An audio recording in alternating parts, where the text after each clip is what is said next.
Donc, voici la dernière capsule théorique, tout le monde. La dernière capsule théorique, c'est l'induction.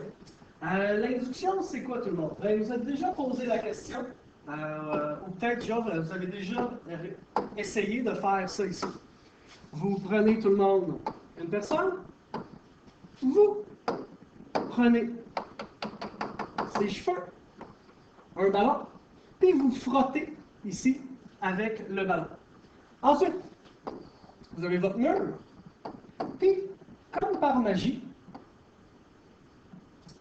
le ballon reste collé au mur. Puis après un certain temps, il descend vers le bas. Ce qu'on va expliquer tout le monde, c'est ce phénomène-là. OK, premièrement, qu'est-ce qui se passe quand on frotte le ballon aux cheveux?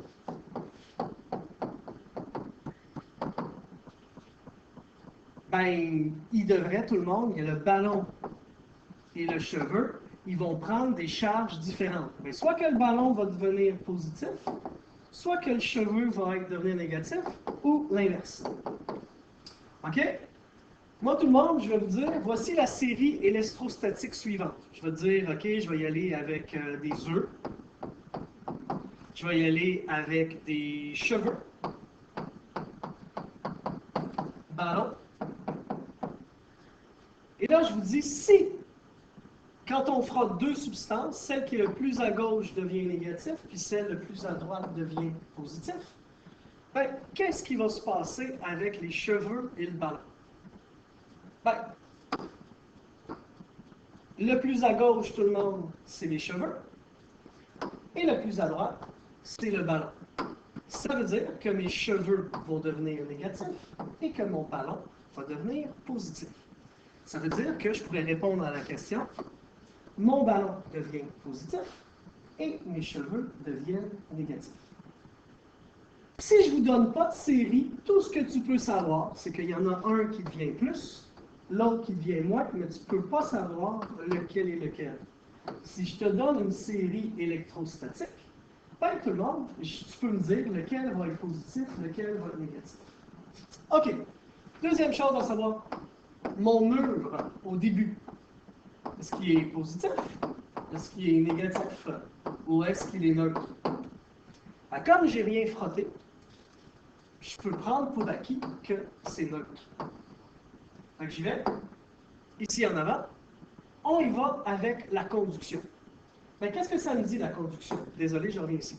Pas la conduction, l'induction. Bien, ici, là, ce qui se passe, c'est que j'ai un objet qui est positif et je l'approche de quelque chose qui est neutre. Bien, comment ça se fait qu'ils se collent ensemble? Je vous le montre. Imaginez ici que j'ai un objet qui est positif, comme notre ballon. OK? Et j'ai un objet qui est neutre. Sauf que là, au lieu de vous mettre le neutre comme ça, je vais vous dire que c'est plus moins, moins plus, plus moins. Ben, si je fais la quantité des charges, ben, j'ai plus 3, j'ai moins 3, ça me fait un total de 0. Et là, tout le monde, je vais l'approcher ensemble. OK? Fait que je vais approcher et je vais les mettre proches l'un de l'autre.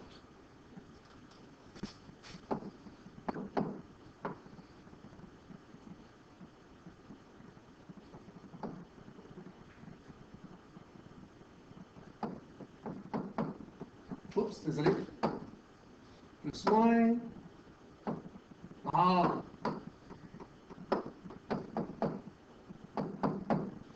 OK. Là, tout le monde, c'est positif ici, hein? Donc, ici, c'est positif. Bien, qu'est-ce que la charge positive, elle fait? Bien, on s'entend tout le monde qu'elle va repousser le positif. Mais le positif, ça ne bouge pas. Cependant, le négatif, il peut bouger. Fait que mes charges négatives, tout le monde, ils vont venir vers l'avant ici. Fait que je vais avoir plein de négatifs qui vont se mettre proche de ma surface. Fait que je vais avoir négatif ici, négatif ici, négatif là. Puis même pour qu'on puisse comprendre un petit peu mieux, même si ça bouge plus ou moins, ben, mon positif, il va reculer un peu ici, comme ça ici. Ce que vous devez voir, c'est que ici, il y a eu une séparation des charges.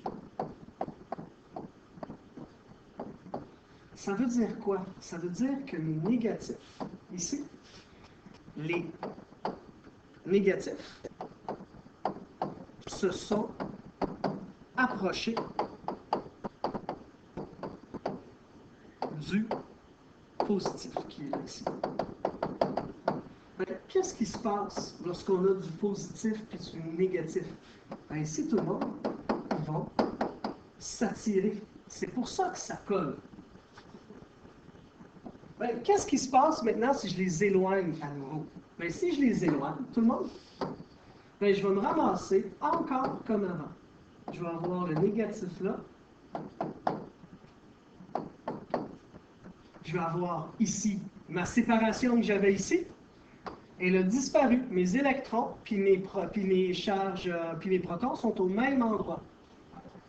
L'induction, c'est quoi? C'est qu'au début, on est loin, c'est neutre et c'est positif ici. Quand j'ai approché, qu'est-ce qui s'est passé? Bien, tous les électrons qui étaient là, ils sont venus proches de la surface. J'ai eu ce qu'on appelle une séparation des charges. Bien, si j'ai une séparation des charges, mais moins sont proches de la surface, il va donc attirer le plus qui est de l'autre côté. Mais si je les éloigne, ils reviennent à la normale. Je pourrais faire la même chose, tout le monde, avec un négatif et le mur.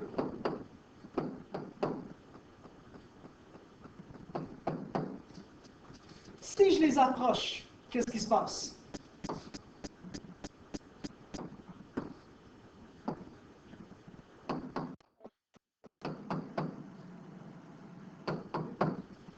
Bien, on peut voir tout le monde que les électrons, ils vont être repoussés. Oh, c'est un peu loin, je vais l'approcher un petit peu plus. Ça ne marche pas? Okay, on va l'effacer. Désolé tout le monde. Qu'est-ce qui se passe? Bien, mes négatifs qui sont là, ils vont vouloir s'en aller. Parce qu'il y a un négatif ici. Ça veut dire que mes électrons, là, ben, ils sont repoussés par la charge négative. Ils vont s'en aller plus loin ici. OK? Ben, qu'est-ce que ça crée, tout le monde? Ben, ça crée, tout le monde, ici, une séparation des charges. Oups, désolé tout le monde. Ça fait une séparation des charges. Ben, ça veut dire quoi? Ça veut dire que j'ai tous des plus d'un côté et des moins de l'autre. Ben, qu'est-ce qui va se passer ici, tout le monde? Ben, ça va s'attirer. Ça s'attire. C'est pour ça que mon ballon, il va coller. Si je les éloigne, qu'est-ce qui se passe encore? Mais si je les éloigne, ça revient à la normale. J'ai un objet négatif, puis j'ai quelque chose qui est neutre. Maintenant, dernière question. Comment ça se fait que le ballon, il tombe par terre? Bien, le ballon, il tombe par terre parce qu'on fait toucher. Ici, on touche longtemps. Si on touche longtemps, qu'est-ce qui va se passer? Bien, si vous vous souvenez, si je touche longtemps, bien, ici, mon objet va devenir neutre. Puis lui aussi, il va redevenir à la normale. Donc, il va tomber vers le bas.